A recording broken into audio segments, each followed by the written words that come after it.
Hello, I'm sorry this video took a little while to come out. I remembered that I had a life, so I tried stand-up comedy. You can find that in the description or in the link in the corner, I think. It's half an hour long special if you want to watch that. I also moved house and I got a third job and I performed live music. Anyways, I recorded this video in October. It's coming out now. It's about the accents of South Africa, Australia, and New Zealand and how they historically relate to each other and what you can tell from the accents. And I go really in depth, so please enjoy. I can chuck the kids and the missus and the master.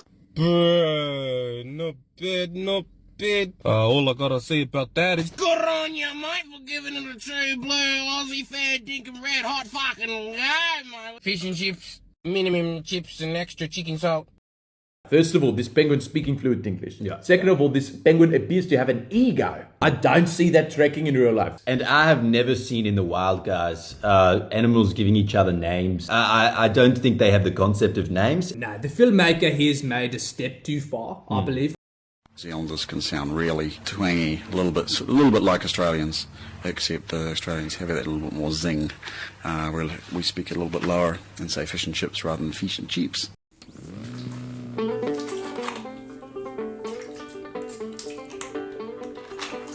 Alright, let's get this started. So underneath my last video, which was the big hour-long odyssey about Australian diphthongs, I got a comment from Agma Schwa who said, "Next, explain the differences between Australian and South African English. I know they're different, but I still can't hear how, Lamau." So I'm going to, but I wonder if it's okay if I add one other dialect to that, because you've got these three dialects of English that are pretty similar in a lot of ways. You've got South African English, Australian English, and New Zealand English. A lot of the same stuff still applies to all three of them, so I figured I'd just expand the scope a little bit, if that's alright with you. Now there's a bunch of different similarities between Australia, New Zealand and South Africa that we've got to go over to explain why their dialects sound similar, you know? Because dialects are formed from a bunch of historical influences over language. That's how accents come to happen. Of course, there's linguistic change and linguistic factors which sort of do their own stuff. You've got vowel systems and the different pressures which act on them and all sorts of things like that. But of course, you've also got non-linguistic factors which also serve to act on accents. For example, let's imagine an island, right? And on this side of the island, just over here, there's a big natural disaster, and all the people over here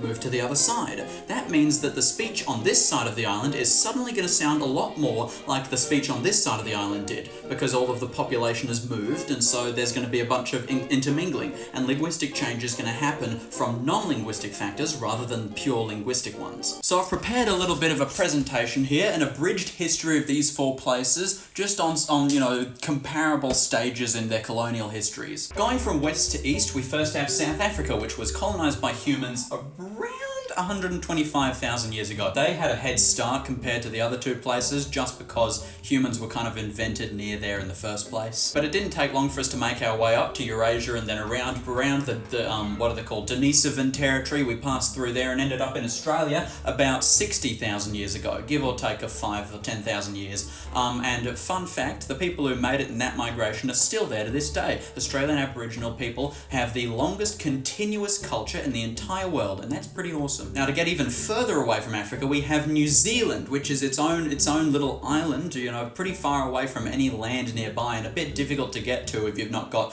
planes or GPSs. It is a little bit disputed and there are sort of different arguments to various things, but from what I can tell from my preliminary research, I believe that the first humans to be in New Zealand would have been the ancestors of the modern Māori in the 1300s. Which is a little bit later than these two, but it's still a pretty long time considering that 1300s is older than a lot of, you know, European countries today. People have been living there for a long time, and then at some point for all three of these places in the Southern Hemisphere, they get visitors of varying levels of hostility from the Northern Hemisphere, from various places in Europe. In South Africa, it came in 1488 with the Portuguese trying to find their way to India to get some more trade. And a fair bit after that, the Dutch also came by, I think with a pretty similar motive, looking to do commerce and shit. They dropped by Australia in 1606, and that's how Australia got one of its first names, New Holland. And then not too long after that, in 1642, the Dutch made it to New Zealand. Now in 1652, 1602, the Dutch established a colony in South Africa, which is how it gets Afrikaans being spoken there today, which is a descendant, or not a descendant, but a relative of modern Dutch. Now, during this period of history, this few hundred years, Europe really likes invading places. So after 1652, we cut to 1788 with the British establishing a colony in New South Wales. Then they had a look at the Dutch colony in South Africa and they thought, oh, we could have a go at that, couldn't we? And they set up one there in 1805. And then after that, New Zealand, again, the dates are in question. I reckon that I should put 1840 for when the British put their colony there, because that's when the Treaty of Waitangi was signed. But at the same time, there were Europeans there before that who had just kind of sailed through and put houses there, so it's a little bit fuzzy with New Zealand. So now we got the 3 British colonies set up, these big colonies in the Southern Hemisphere. Oh, what's that? Gold rushes in Australia. I mean, these places had gold rushes as well, but I want to point out Australia's because Australia is a huge place. It's by far the biggest out of these 3 countries that we're looking at. But weirdly, it's very homogenous over the continent, and a lot of the reason for that seems to be the gold rushes, because if there was never any gold rushes, then there would have been a lot less movement around in the 1800s while Australian English was forming. Not just gold rushes, other migration events as well, but that's kind of important in just pointing out that very conspicuous thing about Australian English, in that it tends to sound pretty similar across this huge space. I hadn't mentioned this before, but South Africa didn't have the same borders that it does today up until about the early 1900s, because it used to be a bunch of separate colonies that got united. And so in 1909, these colonies of South Africa get united into something that resembles modern South Africa, and then in 1934 they became a full-on country. Meanwhile, Australia skipped the separate uniting and federation. We combined the two, so all our separate colonies turned into one big country in 1901. New Zealand, for fuck's sake, why can't you fuckers decide on anything? 1907 is when it became a dominion, and then in 1926 they had the Balfour Declaration, which was like, hey, a dominion is basically a country. It's equal in status, I think is the wording. So now we can kind of lay out the history of English in these places, based off of when it arrived there, and also when these places started to sort of become independent from the mother country. Australia first got English speakers in 1788, then South Africa in 1805, and New Zealand around 1840. And then the country split off from the empire around 1901, 1934, and fucking sometime. So now today we've got these 3 major countries in the Southern Hemisphere which all speak English. You know, New Zealand and Australia, I think, were actually kind of politically the same country for a considerable amount of our histories, and there's still plenty of migration between us two. South Africa is kind of the third wheel out of the 3 countries, but you know, we still see plenty of South Africans, and in fact there was a huge migration of South Africans into Australia in the early 1990s, which is kind of weird. I wonder what caused that. Western Australia seems to have gotten a lot more South Africans than the rest of the country, which makes sense considering we're closest to them, and so we've got a lot more loan words than other places, like double G, which comes from Afrikaans. That's the rest of the country calls them bindi eyes, or 3-corner jacks if you're in South Australia, which is fucking awesome. And we also call soft drinks cool drinks over here, which is, again, that's the same thing in South Africa and India for some reason.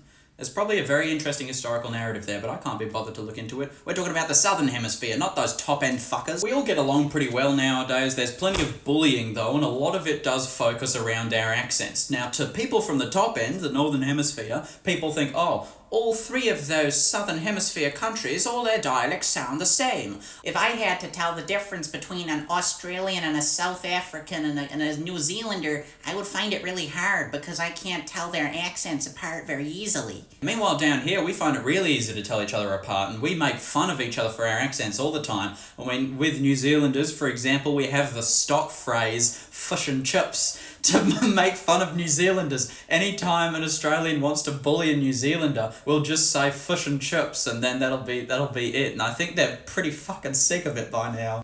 An Aussie and a Kiwi walking along, and they came across a sheep with its head stuck in the fence, and the Kiwi drops his pants and he shags the sheep, and he looks at the Aussie and says, "Okay mate, it's your turn." So the Aussie sticks his head in the fence. Again, South Africa's kind of the third wheel. We don't really have any stock phrases to bully them, but, you know, they've got a funny accent on their own anyway, so it's just, we'll bully them for that. Bro, you need to calm down. It's not your bath time yet. But then again, we do have definite similarities, right? For example, all of us have non-rhotic dialects. We don't pronounce the sound, you know, the consonant R, unless there's a vowel after it. That's not true in all of the dialects, you know, like in New Zealand, the south of New Zealand. I think the south half of the South Island, you'll find more and more rhoticity as you go south. Same in Australia, there's, you know, in Adelaide and South Australia, there's quite a few Aboriginal people with rhotic accents. Basically, the echoes of rhoticity are still present in all these dialects, but the big picture is that they're all non-rhotic dialects. Many of our essential industries have been making record profits. Our major energy companies made $1.3 billion more in profits in 2022 than the year before. Indigenous people all around the world. We learn from Indigenous people that's close to us. We learn from people that have similar practices and ceremonies. We learn from them. Can the fucking minister that fucking is in charge to fucking fix the road, nee? Can he come and fucking fix this spot here? And that's just one thing they've got in common. And then, you know, there's quite a lot of things between us that people think sound pretty similar, and they all have historic reasons to them. In the first place, again, looking at this, we were all sort of set up with English in a fairly similar time frame. I mean, from the very start, 1788, till the very end, 1840-ish. That's not a huge window of time, like that's one lifetime. Already, the dialects of English which were sent to these places, they would have been roughly comparable, at least on the basis that they would have all been from the same time period. Now, also kind of parallel to that fact is the fact that a lot of the same kinds of people would have been colonizing these places. Thank you so much for providing me with refreshment, Freddy Fazbear. Now, on top of the, you know, same time period and similar kinds of people, you're also going to have a similar distribution of places of origin of the colonizers. So, like, you're going to have a lot more colonizers coming from British port cities than the British countryside. A lot more people from the south rather than the north. That part, I think, is the most variable because, you know, different parts of Australia, for example, got more or less Irish colonists. New Zealand had a lot more Scottish colonists than we did. So, you know, there's always going to be some amount of distribution there. But relatively speaking, those three factors of time and type of colonist and colonist place of origin are going to be fairly comparable. And that's going to set the accents up for a lot of similarity in the first place. On top of looking at the settlers who spoke English in these places, we're also going to have to look at something called drift. Like how your finger should drift to the subscribe button. And while you're there, give me a hype, which I've been told is a thing, and consider becoming a channel member and you'll get a shout out at the end of the video. To explain the two types of drift, let's look at non-rhoticity. Now, non-rhoticity in Britain was sort of spreading out from southeastern England during the 1800s. And so while these places were getting colonized with English speakers, sorry New Zealand, there was going to be some amount of non-rhotic people from the southeast of England coming in. Now, according to Alexander J. Ellis's The Existing Phonology of English Dialects, published in 1889, my favourite book of all time, non-rhoticity was only sort of a thing of the east of England. It was a lot less widespread than it is today. Nowadays, most English people are non-rhotic, but in those days it was a lot more variable, which means that not everyone coming over to these places would have been non-rhotic. It would have had a decent amount of rhotic speakers and then also a decent amount of non-rhotic speakers, and I don't honestly know if they would have been a majority or a minority. It would have been a pretty big amount, but it's still, there would have been a lot of rhotic speakers as well. But the reason that these places are almost completely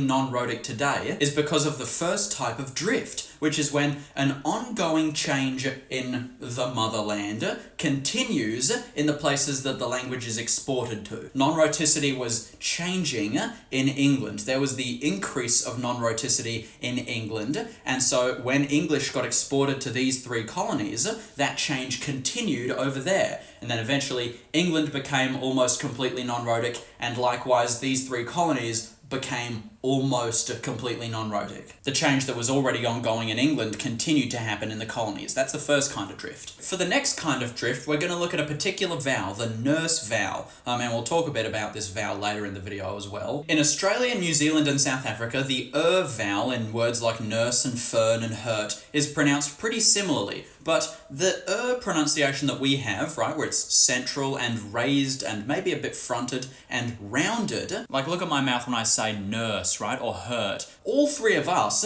have this pronunciation of those words, but that doesn't seem to appear in Britain. I mean, it does show up in a few places, like, you know, Yorkshire and Wales, but it's nowhere near as common as non-roticity, right? This second kind of drift is what happens when the change has occurred in all three of these places, but it has not originated in England. It didn't come from there. We all independently innovated the same thing, like convergent evolution. In the case of the vowel, Peter Trudgill and a few other people reckon that, you know, since non-roticity was still happening in the Southern Hemisphere, there would have been plenty of people who still pronounced nurse, hurt, and word as nurse, hurt, and word, the same way that Americans and Canadians do today. So in all three of these dialects, there was a sound change that was happening, non-roticity, and there was this vowel, nurse, which needed to change to a non-rhotic vowel. If you look at the pronunciation in America, Australia, and England, with the nurse vowel, you get Americans saying nurse,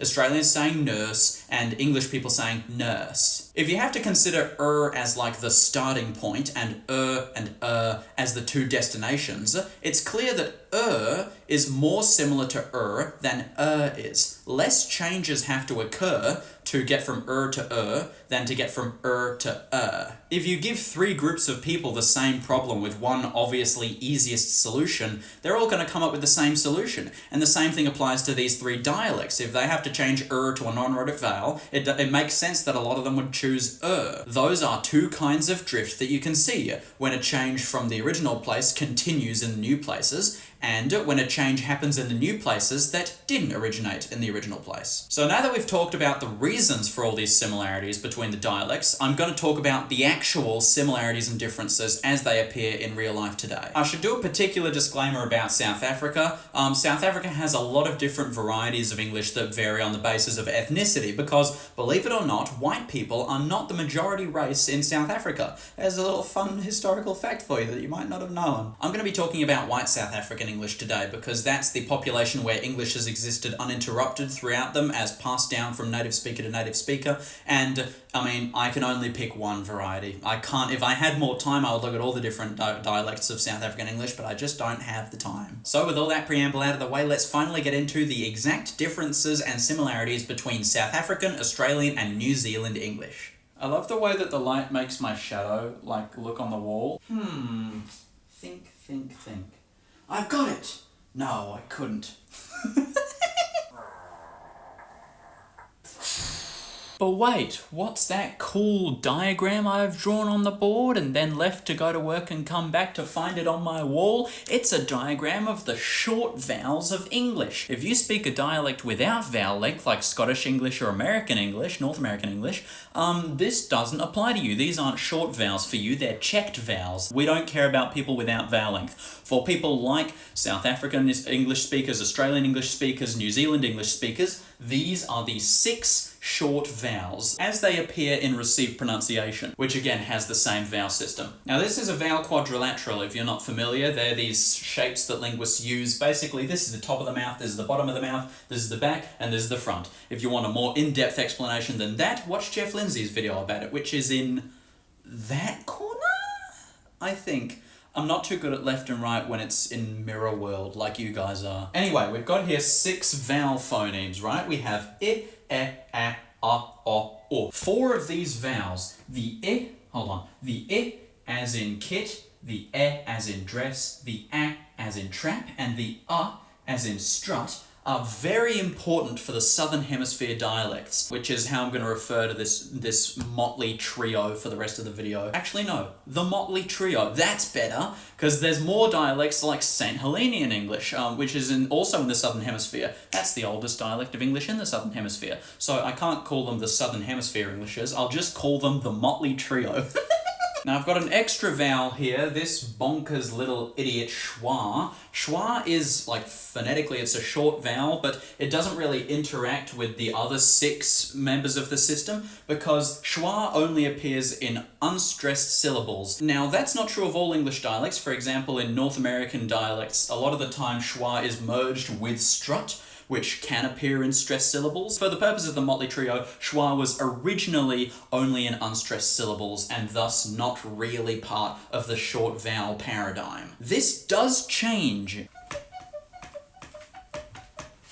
Doesn't really have the same vibe unless I make the squeaky noise. This kind of arrangement that we see here was pretty common in the dialects of English in the 1800s, found in England. So we'll use this as a basis to sort of draw our changes from. When we look at the motley trio, there are some consistent changes that we see there compared to other dialects of English. Okay, that's a little bit misleading. If you want to know more about that, skip to the appendix at the end of the video. Thank you very much. Any changes unique to the whole motley trio will be made in blue, and then any changes unique to a specific dialect will be made in red. Alright, got that? We'll start with strut. So in all of the motley trio, strut sort of fronted and also moved down a little bit so that we get the new value of ah. This is a central, almost completely low vowel. And I have something pretty similar to this when I say words like strut and butter. Now, ah in trap moves up to the same position previously occupied by the e in dress. That causes a problem. Now the e in dress has to move up to about here, so that it's now something like e. A very small difference if you're not used to hearing it. So we have this chain shift, right, of vowels sort of encroaching on each other's territory so that they have to consistently move further out of the way. When we get to kit, the I in kit, we get a little bit of a dilemma, right? Where's this cunt supposed to go? Can't go very far up. I mean, there's a little bit of space there, so we could, but it's not ideal. Could probably move out this way. Which one's gonna go? Well, in Australian English, that tiny bit of space that's left over in the very top corner, it doesn't move all the way into that corner, but it sort of budges over in that direction. So in broad Australian English, we end up with this kind of cramped model where we've got trap, dress, and kit. Down here is strut, which for some people actually did move forward. Again, this wasn't universal, but for quite a lot of people, it moved forward into this leftover corner along the front. So we had the whole front of the vowel space filled up with strut, trap, dress, kit. You don't meet a lot of people nowadays who have those same pronunciations. They're quite old-fashioned. But that's how the short vowels kind of eventuated in Australian English. In the modern day, for people like me, a lot of these changes have been reverted. I'll talk about my accent, for example. For me, kit has done a full wow, what the fuck happened to you? It's gone somewhere around here for me. I've got a real low bit pronunciation. Meanwhile, the e in dress has moved in towards the middle a little bit, but mostly kind of moved down halfway. So I have dress, Not quite and not quite but something in the middle. Instead of saying trap, I say trap, which is still kind of sound, very much at the front of the mouth, but not It's not trap, it's trap. And then my strut vowels move backwards a little bit, so instead of I have ah. I should change that, shouldn't I? For a lot of young people I know, especially women, these changes have gone even to an even more extreme extent, where the e in dress has moved all the way down to so they say dress, and then the previously e in words like trap and cat has moved down to an a, so it's more like trap and cat. I'm not very good at imitating it, it doesn't come naturally to me, but that's sort of the vowel shift that's continuing for them, that's sort of happened a bit for me, but they've got it a lot more. One time I was on a date with a very gay person who was about my age, but just a lot more urban than me and a lot more gay. And what ended up happening was that I was talking about my hobbies, and I mentioned that I enjoy acting, and they got really confused because they thought that I was saying acting. Their vowel in dress matched up really closely to my vowel in trap. That's how different our accents were. So when I said acting, they thought I said acting, and because for them they would say acting like acting, which is really close to how I say acting. This is definitely a sort of trend in vowel movement that is happening a lot more with young people, especially if they're very trendy or feminine and things like that. It's called the anti-clockwise vowel shift because if we look at the general movement of things, it's all going anti-clockwise. And this is something that's happening all over the world in all different dialects of English. It fucks me up. I don't like the fact that it's happening, the same thing is happening in so many different dialects is kind of freaky to me. Even though I get why it's happening, it's still freaky. I mean, I don't even fully get it. Now, this anti-clockwise vowel shift affects all of the motley trio in different ways, and I'm going to go over the different ways in which they're affected as I get to them. what kind of happens in these dialects because of the anti-clockwise vowel shift is that original fronting and twisting and raising of these 4 vowels gets reversed. Oh, I should also add that for Australia and New Zealand, the progression of the anti-clockwise vowel shift is a little bit regional. In Australia, Melbourne has it the most out of all the dialects. Melbourne has got it the furthest along. They say like cat and trap and bat, and when the rest of us say cat, trap, bat. Now, back to the thing. Let's go back to that original problem. We've got these 4 vowels moving along and kit is starting to get real squished up at the top. Australia fixed this by just pushing it further into that corner, but let's see what New Zealand does. New Zealanders famously had a very interesting solution for this. So we ended up with strut, trap, dress, and, get this right, cut. The vowel moved inwards to a schwa, and so they say strut, trap, dress, and cut. That's why Aussies reckon that Kiwis say fush and chups. Now you'll remember that we used to have schwa as a vowel that didn't really count as one of the short vowels because it never appeared in stressed syllables. Well, now with New Zealand English having words like cut and but and fushing, then now we do have schwa in stressed syllables. And so just like the dialects of North America and the West Country and Wales, we can have a schwa in stressed syllables, and so it's now officially part of the short vowel paradigm. Except, of course, North Americans don't have short vowels because they don't have vowel length in the first place, because fuck 'em. That was terribly violent. But it's very important to note that this didn't happen in every word. There were some phonological contexts in which the in kit did not become but instead stayed as I. When it came before an NG sound, like in bring, it didn't get centralized. And so you can have words like fushing, right? Where the I in fish becomes fush, but the I in ing stays as fushing. And there are some people too who will keep it as in front of a G, so they'll say big instead of big. And there are sort of a few other times that people might keep it as but those are very variable from speaker to speaker. This is like the most reliable rule out of all of them. Now again, let's see that anti-clockwise vowel shift. Like I said before, it is regional. What's happening in Auckland and in some other parts of the North Island, the in trap is now lowering, again, to a much more internationally comparable position of a. So you've got trap and cat. I think some of the other vowels might be starting to follow as well. In fact, it might actually be pushing strut out of the way. So it's like, instead of having trap and cat, you'll have like trap and cut. I don't know if that's happening very much, but who knows, that could be happening as well. I think I have heard it from some Australians, which is, that's bonkers, which would of course imply that strut then has to move backwards to get out of the way. South African English. Okay, we're back in time again. Remember this? We have that same problem. Where does it go? It's trapped. Well, this is where it gets really interesting. Remember how Australian English pushed it way into that corner and New Zealand English pulled it way into the middle in order to get it some more space? Well, South African English did both. In South African English, it's a little bit difficult to make, like, you know, a red point on this chart like I would for the other dialects, because the I vowel occupies roughly this space.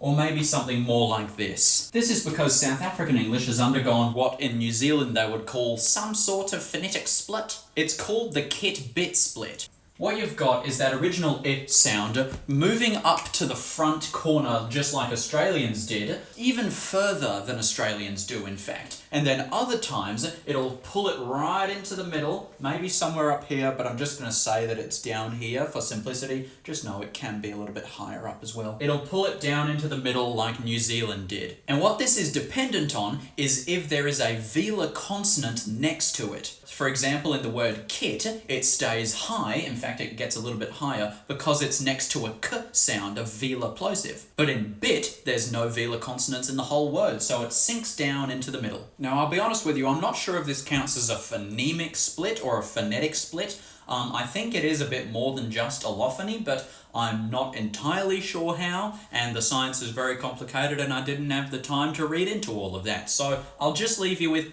maybe it's phonemic.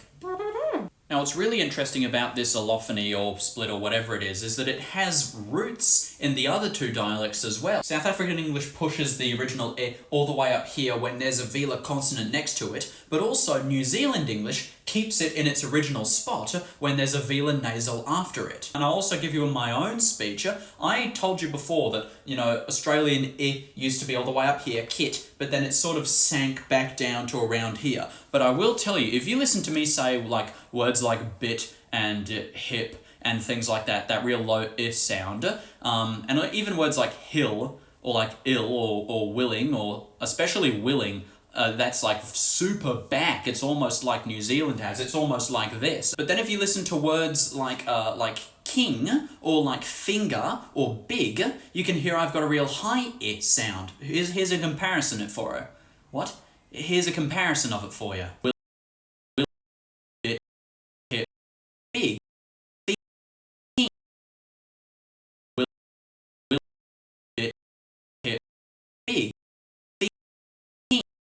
I'm having the anti-clockwise vowel shift just like we all are, but it's not happening for me before velars. And that's the same position where the original centralisation of kut did not happen for New Zealanders, and in a pretty similar position to where I is being raised to I for South Africans. It all seems to be connected, an example of drift, where we've all sort of done the same thing, but in this instance we've done it in completely different ways. Now again, the anti-clockwise vowel shift, ooh, how's that affecting South African English? Well, all I know for certain is that trap is lowering to a much more reasonable... Why am I being so rude about it? A much more reasonable trap, or cat. I don't even have that vowel. Why am I calling that reasonable? Well, the point is that at the very least, trap is lowering for South Africans, and the rest of the vowels might be following right now, or they might just be taking a little bit to catch up, but I'm sure that the ball will get rolling eventually, and South African English will be completely blubbled up by the anti-clockwise vowel shift as well. Now, of course, I bet you're wondering, hey Raya, you fucking munjong, what's happening to the other short vowels? And I'll fucking get there, calm down. The answer to what's happening to the other two vowels sitting in the reject shop, foot and lot, is not a whole lot. It seems like in the, I guess, original setup for the Motley Trio, the foot had a fairly high and back position right up in the corner, not all the way up in the corner, but close to the corner in up, and that's how you get, you know, old Aussies saying good book. Australians seem to have kept this the most. New Zealanders have got it pretty much out like fucking here somewhere. Basically, New Zealanders like front it and they unround it, and it's sort of like, I don't even know how they're managing that, considering they've already got kut down here. Like, that's just unreasonable. But if South Africans and a lot of Australians have it a little bit more fronted. They'll have something like foot instead of foot. In fact, for some Australians, it's getting unrounded to something like foot. Thankfully, my kit is over here, unless it's over here. So, like, I don't have to worry about them getting mixed up. But the New Zealanders, I don't know how the Kiwis fucking manage it. Kind of a similar story with lot. For some people like me, it sits just about down here. Hot, cot, pot, things like that.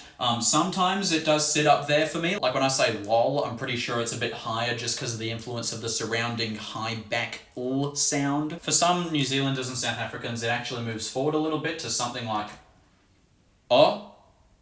I guess, lot, hot, I think that would be pronounced. I don't know how they say it. I just read this in all the papers. They all bring this up. Like, hey, they say this. I don't know how to hear it, I guess, but just, I guess, keep an ear out for it. I also have to talk about the fact that some of these short vowels get lengthened sometimes.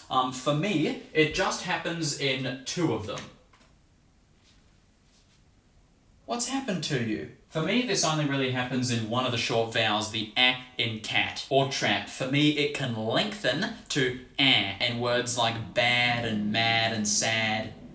Shut the fuck up. It's called the bad lad split, and I talk about it way more in a video that's coming out very soon, and it's what the fuck is going on with it? It's very complicated between all the different dialects of English, and if you look into it too much, you start to lose your fucking marbles. So for me, there's plenty of lengthening in a. I've got the full-on bad lad split. And in New Zealand, I think it's pretty similar. What a bung fucking tick. Much better. In South African English, it's a little bit kind of unclear. They do have some to changes, like I think they might have it in bad. There's definitely a few words where becomes but it's nowhere near as consistent as usmol. Which is a little strange, but... Now for me, I also have some lengthening of the o in lot. Not in lot itself, but in words like gone and god, I do have a long o. And that's true of some Australians. A lot of Australians either just have gone or they have gone, which is, you know, it's a relic of the lot cloth split. It's one of the very few words alongside gourd, which does keep the or pronunciation for a lot of people. Like, there's plenty of young women alive today who say, oh my god. In New Zealand, it does seem to be, from at least one paper that I've read, a bit more consistent. Like in words like dog and also log and long and, wrong. It seems to be a lot more consistent than in Australian English, and in South Africa I don't think it shows up at all. And now we get to one that I think is really quite baffling. For me, the in dress is very short. In fact, even though and are both short vowels, for me the in, like, cat is consistently slightly longer than the in dress. But for New Zealanders, apparently they can have a long in, like, words like shed, which can become shed. That's just kind of like... Now let's look at the long vowels and the monophthongs of all these dialects. I'm not going to separate those out because they kind of merge in and out of each other. Just wait and see, you'll see what I mean. First of all, we got the fleece vowel. I should probably write that down somewhere. The fleece vowel kind of ranges from monophthong in South African English to a sort of narrow diphthong in New Zealand English and general Australian English to a wide diphthong in broad Australian English. And so I've kind of charted them like this in terms of New Zealand English has like kind of moderate diphthongization, Australian English can have the most out of any of them, and South African English tends to have the least out of any of them. I doubt that all South African English speakers have a monophthong there, because this fucking vowel is hardly ever a monophthong in the real world, because this shit is written in all the textbooks, but no one realizes that that's actually very uncommon. Same kind of thing works for the goose vowel as well, which tends to be mostly oo in South Africa. Sometimes it can be back oo, but that's like really uncommon nowadays. New Zealand English can sometimes have a bit of a diphthong there. Australian English has the most diphthongs. They can sometimes be oo. A lot of the time they're oo or something like that. I think the scale of this line is a little bit reduced compared to fleece though. Just the variation in how much diphthongization goose can have is a lot less than how much fleece can have. But on the flip side of that, goose can have more types of diphthongization. It can be backing oo, it can be rising oo. There's a few things it can be. Like I said before, the long vowel in nurse tends to be a kind of high rounded Sometimes it can be pretty fronted You find that in all three places, but only in Australia, I think, you find kind of an ongoing lowering of the vowel. I have that, so my vowel isn't quite as high as my dad's. It's a little bit lower in my mouth, kind of level with dress and schwa. But it's still rounded for me. It's not like fucking English people with their Like I said before, this kind of pronunciation can also be found in Yorkshire, Wales, and also Maine, which is so cool. I love Maine. I love the dialect of Maine. I made a whole video about it, and it might be in this corner, but I don't know when it's coming out, so it might be in that corner in like a year or so. The vowel in thought is or. That doesn't change. Actually, there is one thing that changes about this vowel, and that is the words that it appears in between these different dialects. It's pretty much the same for Australia and New Zealand, but Australia and South Africa do have something in common. Basically, in the 1800s, there was a bunch of words where the O sound in lot came before voiceless fricatives, and maybe some other consonants as well that were less common. And this led to lengthening of the vowel from the lot vowel into the thought vowel. And this was in words like, off, cloth became off, cloth. It's called the lot cloth split because cloth changes to cloth. There's a lot of words like this. In the 1800s, this or pronunciation of those words was it was pretty much universal in the south of England. And nowadays in American dialects without the cock-quart merger, you'll also find the, orf and cloth instead of off and cloth, just in their equivalent phonetic realities. In the Southern Hemisphere, you used to have it universally as well. But what's interesting is that since, I guess, the 20th century, it's become dramatically less common. So in the south of England, as well as South Africa, Australia, and New Zealand, it's become less and less common to say the or vowel in these words, and it's changed back to o, which it used to be before this whole shenanigans started, like hundreds and hundreds of years ago. This is very interesting that, the changes reversed in all these places, but it's staying behind a little bit. I don't know what the situation is in New Zealand, to be honest. I'm pretty sure it's extremely rare there. I've never heard of it being there. In Australia, you sometimes hear no other words, but you'll sometimes hear off as orf from very, very old people, or some Queenslanders. Queenslanders are just like that. In South Africa, I don't know about any other words, but I know that it's famous. It's a stereotypical feature of South African English to say orf instead of off.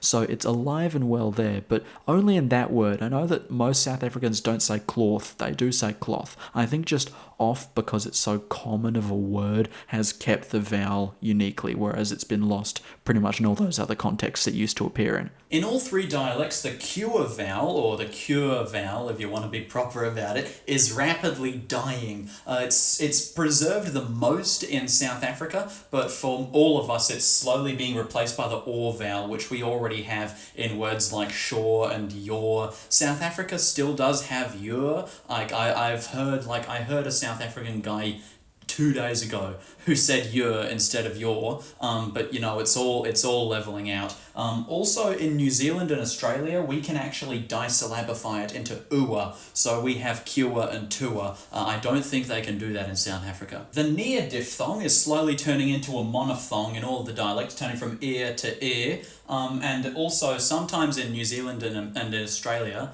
I almost said America for a second. That's because it's 10:59 p.m. Jesus. Anyway, sometimes in New Zealand and America it can be disyllabified into ear from ear. That's not as common nowadays in Australia, especially in the East Coast, but we still do it in the West Coast. Heaps. We do it all the time. In New Zealand, they have the cheer-chair merger, which means that the near vowel merges with our next vowel, the square vowel. I never actually ended up recording the bit about the square vowel for some reason, but anyway, it used to be air for all of us, and then in New Zealand it became ear, and Aussies and Saffas turned it into a monophthong air. That's basically it. Anyway, back to the cheer-chair merger. So cheer and chair both end up being pronounced as cheer. The day before I wrote this video, I was actually presenting on a seminar with a Kiwi, and we were talking about peer-led research, and at some point they said peer, and then clarified pear like P-E-E-R, not pear like the delicious fruit. And I was like, we're all Australian, we know the difference, we pronounce them differently. This also happens in a bajillion other dialects around the world, like in East Anglia. I'm pretty sure it happened like all over the place in the 1800s in England. I think it also happens in like the Caribbean. I might be mistaken on that. It definitely used to happen in Charleston, North Carolina or South Carolina, and New York City, but it's since died out in those last two places. But yeah, this used to be like everywhere. This used to be everywhere, and now New Zealand is one of the main modern representatives. And it only actually started to gain it in the 20th century. It used to be a minority thing in New Zealand. The long R in start tends to be a fully low central vowel in Australia and New Zealand. Sometimes it can be a bit more front than that. In modern days with the anti-clockwise vowel shift, it's moving backwards slowly. But in South Africa, I got marker on my finger. Let me tell you, in South Africa, it's fucked up. They say it all the way at the back. They say they say like start and bath, and sometimes it's even rounded like like bath and start. That's exaggerating a lot, but it can be frickin' super crazy. It can be so far back and so rounded that cot and cart can be like length distinctions. cotton cod. This is like the most noticeable feature of South African English that sets it apart from Australia and New Zealand. Also, yes, since Australia and New Zealand are like backing this vowel because of the anti-clockwise vowel shift, I reckon that, you know, and give it 100 years and we'll probably be doing this same thing as well. In fact, in one of my first videos, someone commented, because of my kind of backed start vowel is a bit back of central, someone thought that I was South African because of the way I said it. Now, it's also very interesting to notice that there are differences in the trap bath split between, you know, received pronunciation, South African English, New Zealand English, and Australian English, which seems to be a great deal behind all the other mob in terms of how many words we use the R vowel for. Pretty much every Australian says bath, but there's a great deal of Australians who say graph instead of graph. And most Australians say dance instead of dance. I've actually done a few polls on this, so here's the data. Also castle and castle, that one's actually kind of regional. Continuity, I hardly know-y. So we've got a few different variants of the face diphthong in these dialects. You'll notice that South African English has the narrowest one that you'll find sort of most similar to Northern Hemisphere dialects, which is A, so you can have face and stuff like that in South Africa. I don't know how common that is, but I know it can happen, whereas it doesn't really happen in New Zealand or Australia. What we have is, at the most extreme end of our accents, we have I, starting at A and going either to I or E, depending on how much glide reduction there is, which I've made a video on and it should be out by now, and you can watch it in the corner, I think there. Where we meet in the middle between our dialects is with these two qualities. Now, on the broader side, you get something starting at the A in trap, and then over here, you've got the sort of more posh sounding one, at least in Australia. In New Zealand, I think it's more common, where it starts at around E. Now, the reason that this is more common in New Zealand to start at E is because, whereas in my accent, A is like trap, and you can have, you know, face starting at the trap vowel, in New Zealand, trap is E, trap, and so they're pretty much phonemically the same thing. It sounds sort of, to my ears, a little bit posh, because in Australia you hear A from like fucking UWA students, right? But in New Zealand it's sort of more common because that's their equivalent of this. You do still every now and then hear the A variant in New Zealand, but it's sort of along the spectrum, going all the way to this one which starts at strut. You don't really hear this strut one in South Africa. There's only these two middle ones that you really overlap on, but this is pretty much how it works between the three of us. Continuity, I already know we. It's fucking stupid. Now, as we've talked about lots on this channel, the goat diphthong is fucked. For all of these dialects, which is fairly unique amongst the world, the goat diphthong ends at oo, like in goose. It must have been something to do with drift, right? That all of us ended up at the same conclusion of ending in oo, but it's not entirely clear why that happened here and then only just now is happening in England. Despite our habit of making fun of New Zealanders by going, oh no bro, Australians and New Zealanders actually share every variant of the goat vowel that New Zealanders have. So O and then O, the kind of wider one that starts at the very bottom of the mouth, and then the more moderate one which starts at schwa. Western Australians and South Australians, and also some people from other cities who are like hipsters, they use an O version which starts at O. I'm exaggerating it there, but it's like an O. It's the one I use all the time, I don't even notice it. A similar version which ends at instead of oo, they make fun of that by saying or no bro, and that pisses me off. Jeff Lindsay's done a video on it and I'm not I ain't spending any time on it. South Africa is also very fucked in this regard. They have, first of all, kind of normal variant O, which kind of sounds English to my ear, with a full, like, fronted, rounded as the start. On top of that, and this might be due to Afrikaans influence, but it could also just be an organic development, there's a monophthongal version, which is different from as in nurse, because that's high. This is low. This is low mid, and is high mid. So you've got turtle and then turtle. And those are turtle, turtle, turtle, turtle, turtle, turtle. They're very different, okay? This is also very mockable, because we've got no, brew. Also, South Africans also say brew instead of bro, and I'm not sure why that is. I feel like that doesn't even match onto the other words, so I don't know what's going on there. Now the price vowel is where we start to enter bonkers territory, because we've got, okay, New Zealand English and Australian English share the forms I and I, which don't actually end at it, they end at e.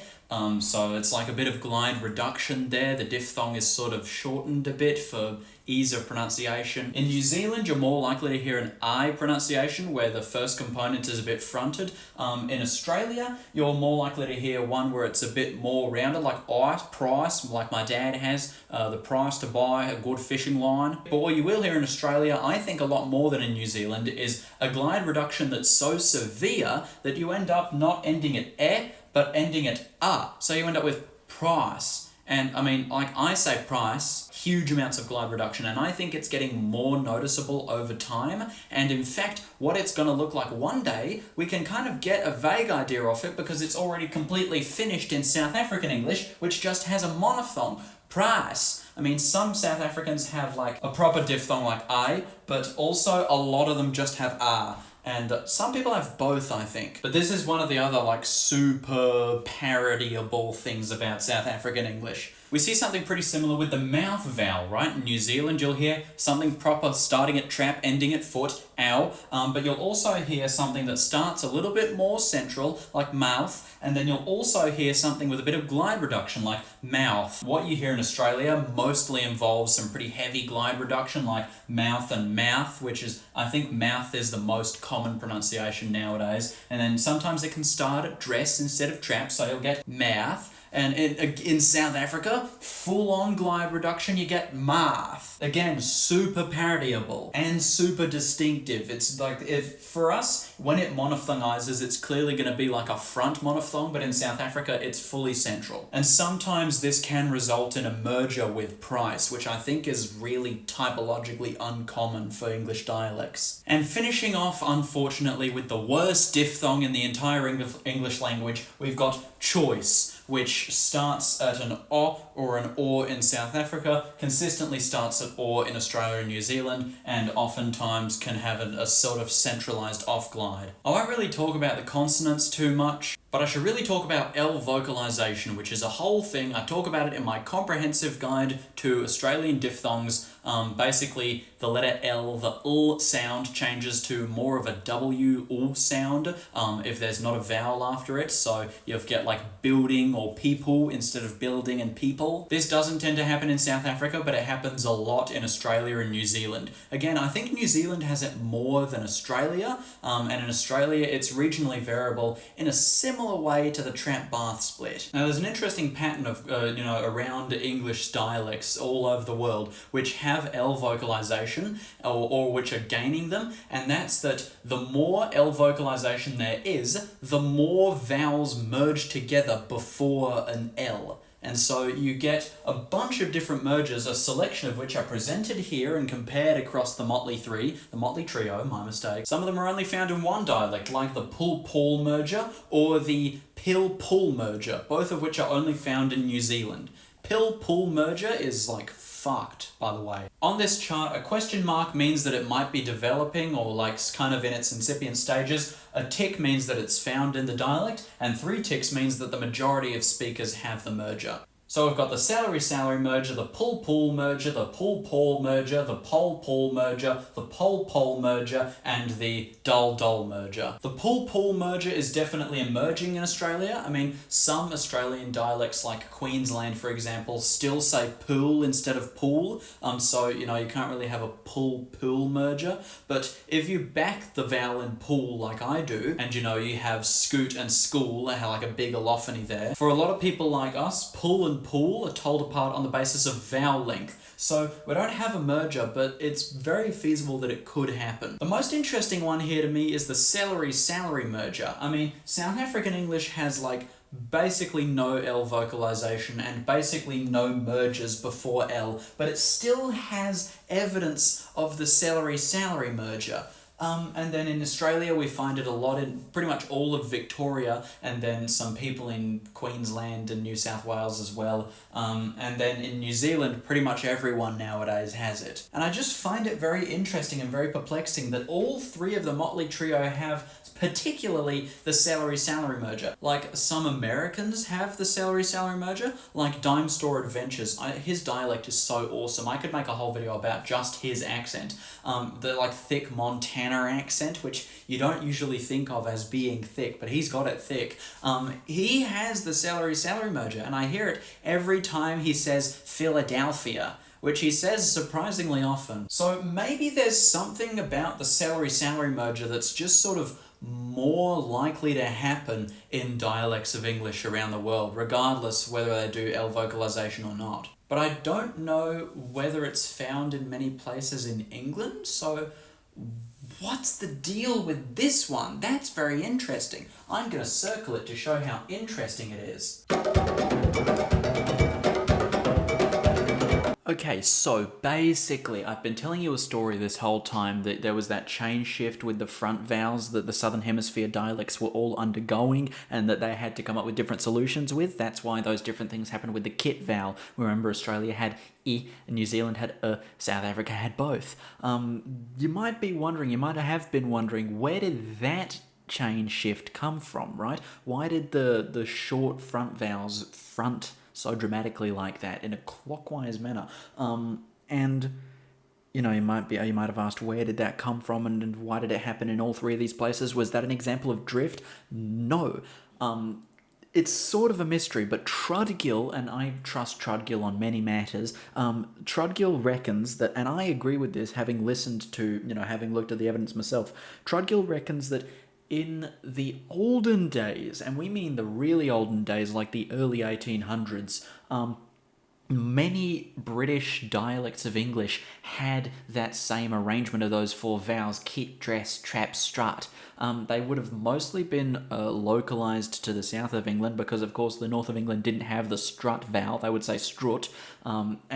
But we can find evidence of vowel patterns like that in like very old-fashioned received pronunciation. Simon Roper did a video a little while ago now where he talks about these vowels in received pronunciation, and it's really incredible how the vowels of certain very old-fashioned 1800s dialects of English in Britain, mostly just in parts of the south and east of England, match up surprisingly well to the vowels of the Southern Hemisphere dialects of English.